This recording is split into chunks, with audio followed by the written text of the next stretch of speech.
In the frozen heights of the Roman frontier, Marcus Aurelius sat alone in his tent, surrounded by the bodies of plague victims and the sounds of distant war.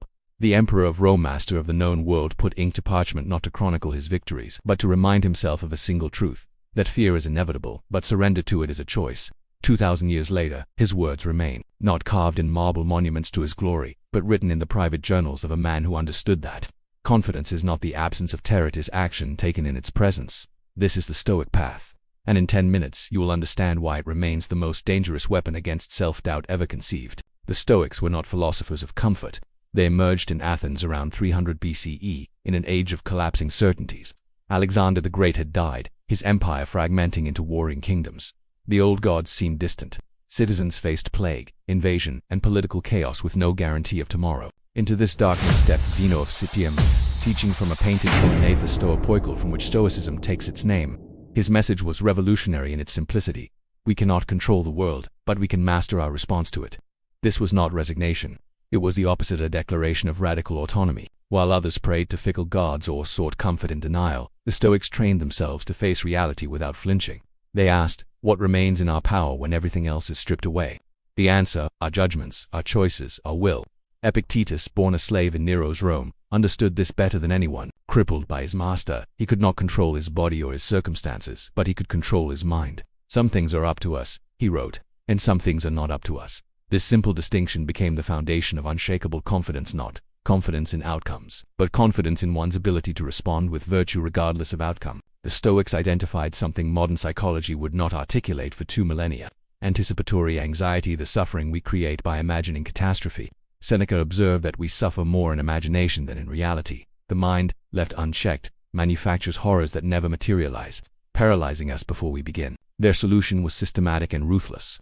They practiced premeditatio malorum, the premeditation of evils, not to generate fear, but to immunize themselves against it.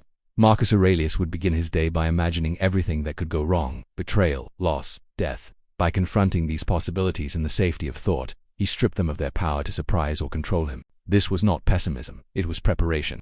When the Antonine plagues swept through Rome, killing millions, Marcus had already contemplated mortality. When his co-emperor Lucius Verus died suddenly, he had rehearsed loss. The shocks that would shatter unprepared minds found him ready, not because he was unfeeling, but because he had chosen his response in advance. The Stoics also practiced negative visualization, imagining the loss of what they cherished, not to diminish gratitude, but to deepen it. By regularly contemplating that their loved ones, their health, their position were temporary gifts, they held them more lightly and appreciated them more fully. Paradoxically, this made them more resilient. Attachment breeds fear. Acceptance breeds freedom. But Stoicism was not merely defensive philosophy, a shield against suffering. At its core was a positive vision, the cultivation of arete, excellence of character. The Stoics identified 4 cardinal virtues: wisdom, courage, justice, and temperance. Confidence, they taught, flows naturally from virtue, not from achievement, not from others' approval, not from favorable circumstances, but from the knowledge that you are becoming who you ought to be.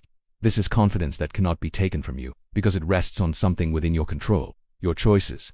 Marcus Aurelius faced a problem that would break lesser men. At dawn, he did not want to rise. The warmth of bed called to him, promising comfort against the bitter Germanic winter and the endless demands of empire.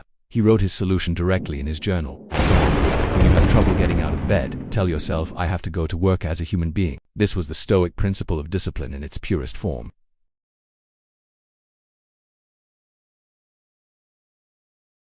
The brain does not generate feelings of confidence that then produce courageous behavior. This is why waiting to feel ready is a trap. Readiness is not a prerequisite for action, it is its consequence. The Stoics trained themselves to act despite discomfort, to move toward fear rather than away from it. Each time they did so, they gathered empirical proof of their own capability. Epictetus instructed his students to begin with small challenges: cold baths, simple fasts, deliberate discomforts. These were not punishments but training exercises.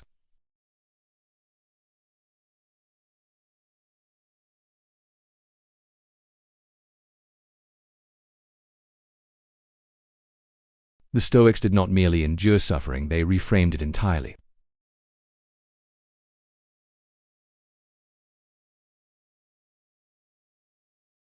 It was a fundamental reorientation of perspective. When faced with obstacle, the untrained mind sees only blockage, reason to retreat, to despair, to abandon the path. The Stoic mind saw opportunity. Every challenge was a chance to practice courage. Every setback was data for wisdom. Every loss was training in acceptance. This attitude was tested to its limit in the lives of its adherents. Seneca, advisor to Nero, spent years in exile on the barren island of Corsica, his political career seemingly destroyed.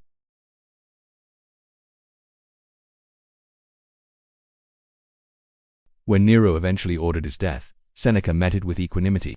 Having rehearsed that moment in contemplation for decades, Epictetus, crippled and enslaved, could have been consumed by bitterness. Instead, he recognized that his circumstances gave him unique insight into what truly matters. His disability proved his philosophy. The body could be broken, but the mind remained sovereign. His teachings would influence emperors and echo through millennia. Marcus Aurelius inherited an empire in crisis, plague, war, betrayal by trusted generals, the death of children. His private writings reveal moments of exhaustion and grief, yet nowhere do they show defeat. Instead, they show a man returning again and again to first principles.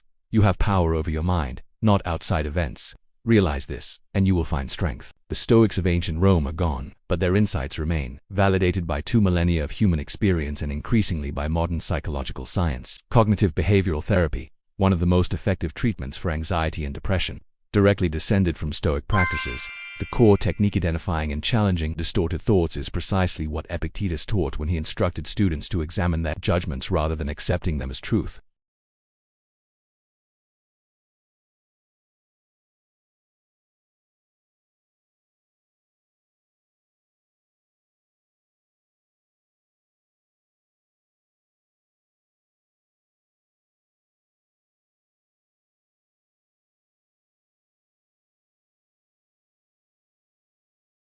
It is the daily practice of small disciplines that build the capacity for large courage.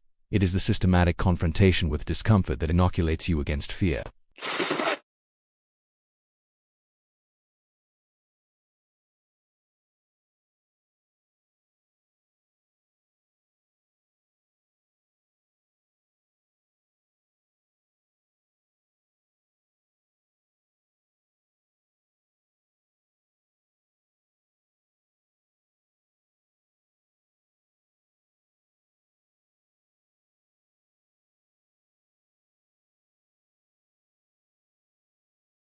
The choice the Stoics offered their students is the same choice you face now. Remain paralyzed by the desire for certainty that will never come, or step forward into uncertainty and discover what you are capable of becoming. That is the Stoic path. That is dangerous confidence. Claude is AI and can make mistakes. Please double-check responses.